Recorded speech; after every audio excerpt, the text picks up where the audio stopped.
കേരളം ദൈവത്തിൻ്റെ സ്വന്തം നാട് എന്ന് ലോകം വിശേഷിപ്പിക്കുന്ന കേരളത്തിന് പ്രത്യേകതകളേറെയാണ്. കഥകളി, തെയ്യം, കൂടിയാട്ടം പോലെ ലോകശ്രദ്ധ ആകർഷിച്ച കലാരൂപങ്ങളും നാവിൽ വെള്ളമൂറുന്ന നാടൻ ഭക്ഷണ വിഭവങ്ങളും നിറഞ്ഞ വിനോദസഞ്ചാരികളുടെ പറുദീസയാണ് കേരളം.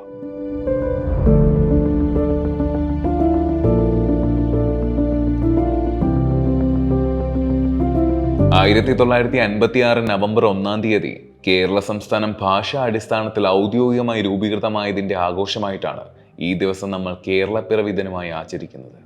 ഈ ചരിത്രം കൃത്യമായി ആരംഭിക്കുന്നത് ഏകദേശം 20-ാം നൂറ്റാണ്ടിന്റെ ആരംഭത്തിലാണ്. ഭരണപരമായി 3 പ്രദേശമായിട്ടാണ് അന്നത്തെ കേരളം നിലകൊണ്ടിരുന്നത്.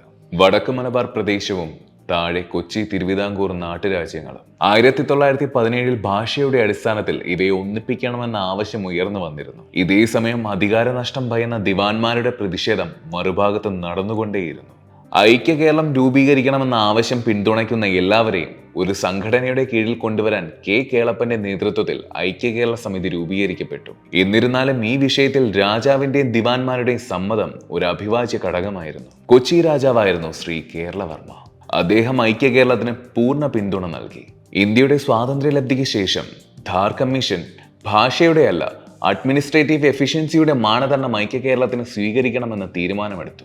അങ്ങനെ തിരുവിതാംകൂറും കൊച്ചിയും ചേർന്ന് തിരുക്കൊച്ചി രാജ്യമുണ്ടായി. മലബാർ മദ്രാസിന്റെ ഭാഗവുമായി മാറി.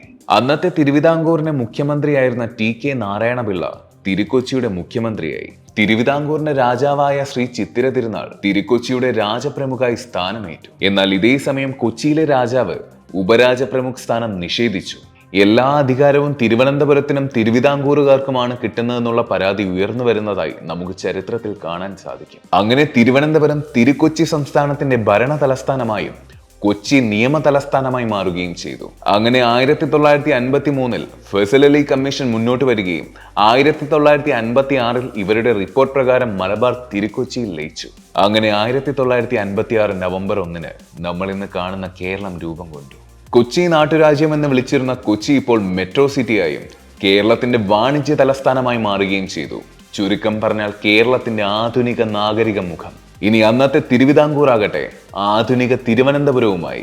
വേൾഡ് ട്രേഡ് സെന്റർ മുതൽ വിഴിഞ്ഞം തുറമുഖം വരെ നീളുന്ന കേരളത്തിന്റെ മുഖം. അങ്ങനെ തിരുവനന്തപുരത്തിന് വന്ന മാറ്റങ്ങൾ അത്ഭുതകരമാണ്. 1950കളിൽ വളരെ പിന്നോക്ക അവസ്ഥയിലായിരുന്ന കേരളം അരനൂറ്റാണ്ടിനിടയിൽ വൻ മാറ്റങ്ങൾക്ക് സാക്ഷ്യം വഹിച്ചു. കേരളത്തിന്റെ സാമൂഹ്യ വികസനത്തിനെ കേരള മോഡൽ എന്ന പേരിൽ പല രാജ്യാന്തര സാമൂഹിക ശാസ്ത്രജ്ഞരും പഠന വിഷയമാക്കിയിട്ടുമുണ്ട്. ഇനിയും ഉറ്റുനോക്കാവുന്ന മാറ്റങ്ങളുടെയും നേട്ടങ്ങളുടെയും നാളേക്കായി നമ്മുടെ കൈകളും ഉയരട്ടെ എന്ന പ്രത്യാശയോടെ ഏവർക്കും ഹൃദയം നിറഞ്ഞ കേരളപ്പിറവി ദിനാശംസകൾ.